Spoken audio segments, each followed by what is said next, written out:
ठीक है, आज पढ़ना है कंपाउंड सेंटेंस यानी संयुक्त वाक्य। संयुक्त वाक्य क्या होते हैं?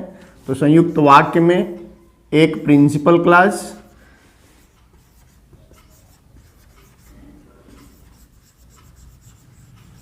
और दूसरा कोऑर्डिनेट क्लॉज होता है।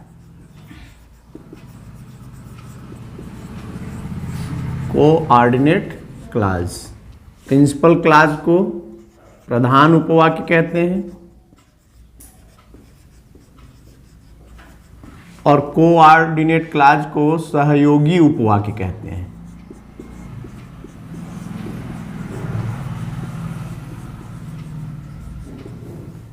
ठीक ना?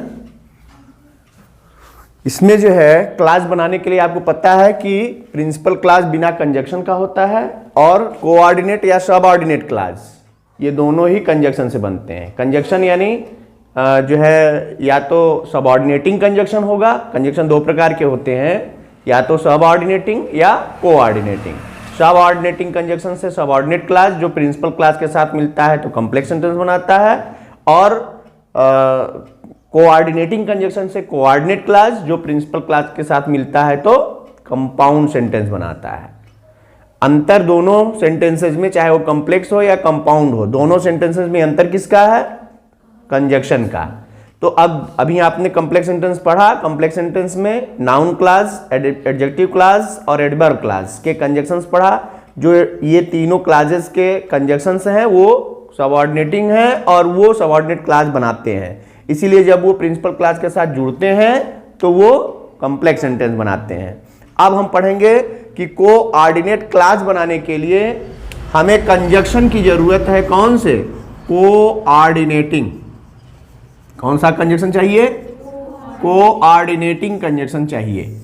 इसका मतलब ये कोऑर्डिनेटिंग कंजक्शन की यदि हमें सूची पता हो, लिस्ट हमें मिल जाए या हम समझ लें तो हम कोऑर्डिनेट क्लॉज बना सकते हैं, क्योंकि कोऑर्डिनेटिंग कंजक्शन से ही कोऑर्डिनेट क्लॉज बनना है। ठीक ना? तो कोऑर्डिनेटिंग कंजक्शन कौन कौन से होते हैं, इनको समझने के लिए आपको जानना होगा कि कोऑर्डिनेटिंग कंजक्शन 4 प्रकार के होते हैं। कितने प्रकार के? 4 प्रकार के। नंबर 1 होता है क्यूमुलेटिव कंजक्शन,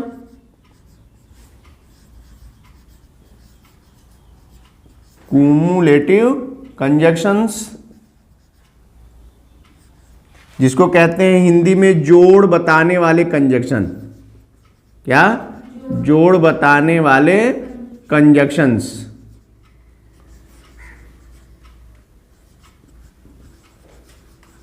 इसमें आएगा एंड यानी और, not only, dot dot, but also,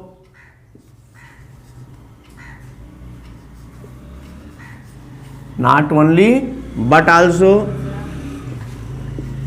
both, dot dot and, as well as,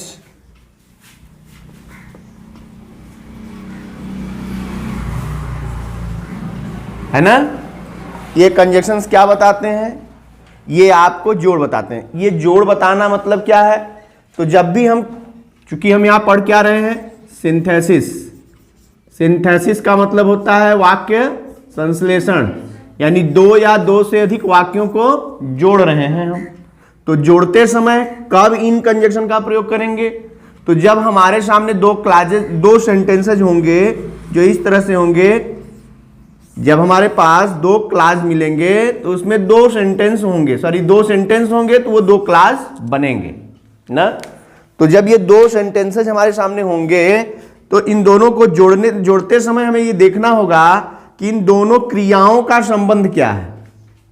यदि ये दोनों क्रियाएं एक दूसरे का जोड़ बताती हैं तब हमें इन क्यूमुलेटिव कंजक्शन का प्रयोग करना चाहिए। ठीक है? एंड लगा सकते हैं, not only, dot dot, but also लगाएंगे। डॉट डॉट का मतलब क्या है? ये कोरिलेटिव कंजक्शन है, ये दोनों एक साथ एक ही वाक्य में प्रयोग होंगे और इनके बीच में जो है एक अलग वर्ड यूज होना है। इसका भी एक अलग रूल है कि जब 2 कंजक्शन एक साथ आ रहे हों किसी एक ही सेंटेंस में, उनको कोरिलेटिव कंजक्शन कहते हैं। और इनका रूल ये है कि नॉट ओनली जिस वर्ड के पहले आएगा, यानी वो नाउन है प्रोनाउन है, एडजेक्टिव है, वर्ब है, तो जो भी यहां होगा वही इसके बाद भी आना चाहिए। यानी इनका जोड़ बनाने के लिए हमको ये ध्यान देना होगा कि जब भी प्रयोग करें तो इनका पार्ट ऑफ स्पीच एक ही होना चाहिए जोड़ते समय। ठीक है, ऐसा ना हो कि यहां वर्ब लिखे और यहां बट। आल्सो हट सकता है, लेकिन बट के बीच में यहां कभी कभी आल्सो लास्ट में चला जाता है।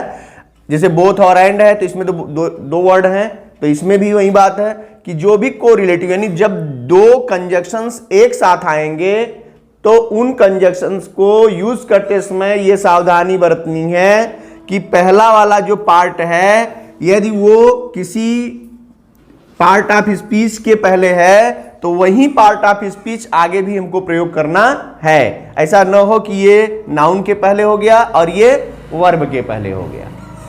यदि हम जोड़ रहे हैं तो वर्ब को ही जोड़ें या नाउन को ही जोड़ लें, एडजेक्टिव को ही जोड़ लें। इसका बहुत ध्यान देना है क्योंकि इसका यूज करते समय गलतियां होती हैं, ये सावधानी है।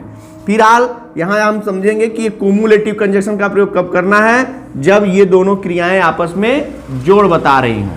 ठीक है, अब इसके बाद दूसरा है इसमें कुमुलेटिव अल्टरनेटिव कंजक्शन। क्या? अल्टरनेटिव। अल्टरनेटिव माने होता है विकल्प बताने वाले कंजक्शन।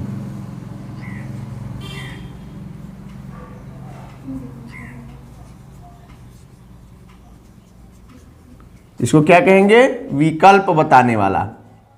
विकल्प बताने वाले का मतलब क्या हो गया? जैसे ऊपर अभी बताया मैंने कि जोड़ बताता है कुमुलेटिव, वैसे ही अल्टरनेटिव क्या होगा? विकल्प बताएगा। और विकल्प किसका? एक क्रिया दूसरे क्रिया का, या एक वाक्य में आया हुआ कोई नाउन दूसरे नाउन का, ये जो है या तो जोड़ बता रहा होगा या विकल्प बता रहा होगा। तो जोड़ बता रहा होगा तो जोड़ वाला कंजक्शन, विकल्प बताएगा तो विकल्प वाला। विकल्प के कंजक्शन कौन है? Either, dot dot are, neither, dot dot nor, और, नॉर। ठीक है, इन सब का प्रयोग करते हैं। अदरवाइज भी होता है, अदरवाइज,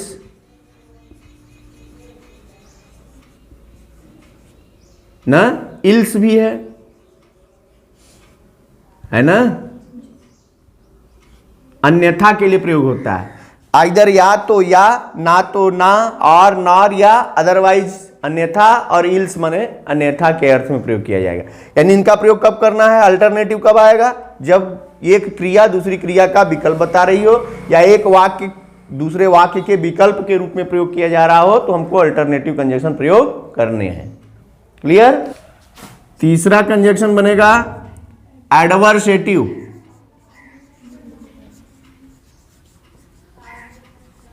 एडवर्सेटिव कंजक्शन। ये एडवर्सेटिव कंजक्शंस क्या है? तो इनको कहते हैं विरोध बताने वाले कंजक्शन।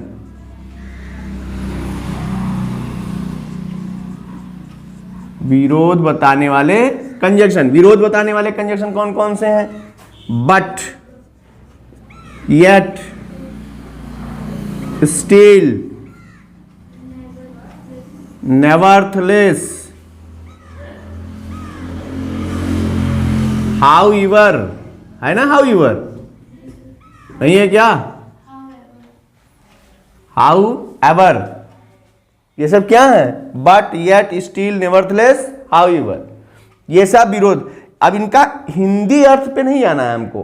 किसी भी कंजक्शन की हिंदी अर्थ निकाल करके यदि हम यूज करेंगे तो हो सकता है उसका हिंदी डिफरेंट हो जाए। लेकिन जब हम ये देखेंगे कि एक क्रिया दूसरे क्रिया की, या एक वाक्य दूसरे वाक्य का विरोध बता रहा है, तो आप इसमें से कोई भी कंजक्शन लेकर के सूटेबल प्लेस पर लगाकर आप वाक्य को जोड़ सकते हैं। ठीक है, नंबर 4 क्या है? 4 पर आएगा illative conjunction. Yes, illative, illative conjunctions. Illative conjunctions को क्या कहते हैं? परिणाम बताने वाला conjunction.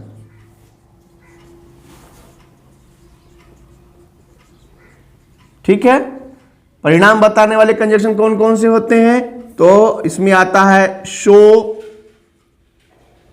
For, hence,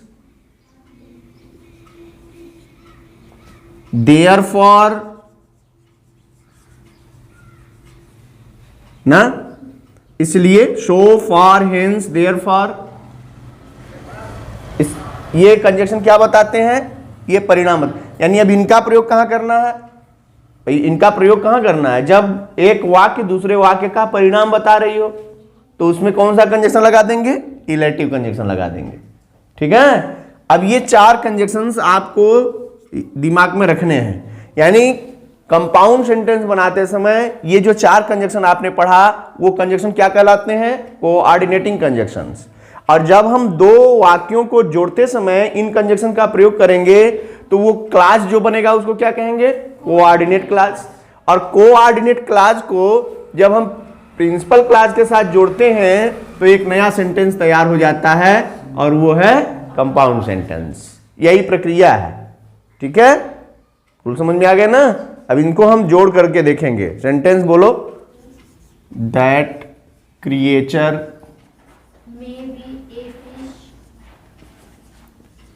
may be a fish, it may be a serpent, it must be one of them।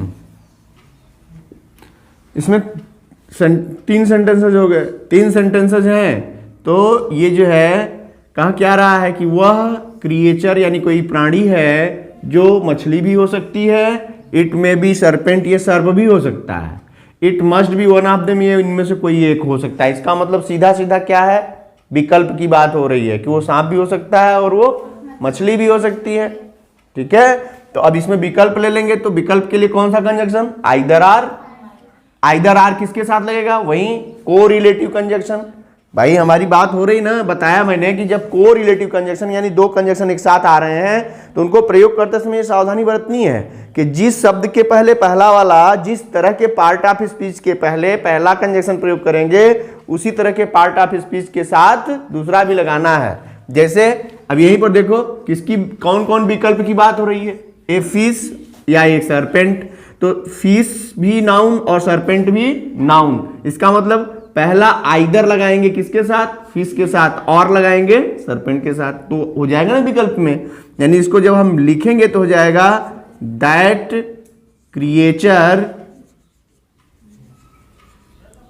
Is either a fish और ए सरपेंट, है ना? अब इसमें क्या है देखो, ये आइदर और ये आर, बीच में डॉट डॉट है ना। अब ये आइदर और डॉट डॉट आर लिखना है, लेकिन ये आइदर के साथ आने वाला ये नाउन है तो ये तय करेगा कि आर के बाद आने वाला भी वर्ड क्या होगा? नाउन ही होगा। ये बात ध्यान देनी होगी। कभी कभी होता है कि यहां वर्ब होगा, यहां भी वर्ब होगा, यानी ये वर्ड देखना। अब कभी क्या होता है, गलती क्या होती है कि जब आप ये आइदर का प्रयोग कर देंगे नाउन के साथ, आर का प्रयोग कर देंगे वर्ब के साथ, तो डिफरेंट पार्ट ऑफ स्पीच हो जाएंगे तो सेंटेंस गलत हो जाएगा। इसीलिए इस सावधानी बरतते हुए आपको काम करना है। बोलो। Hate begets hate, love begets love,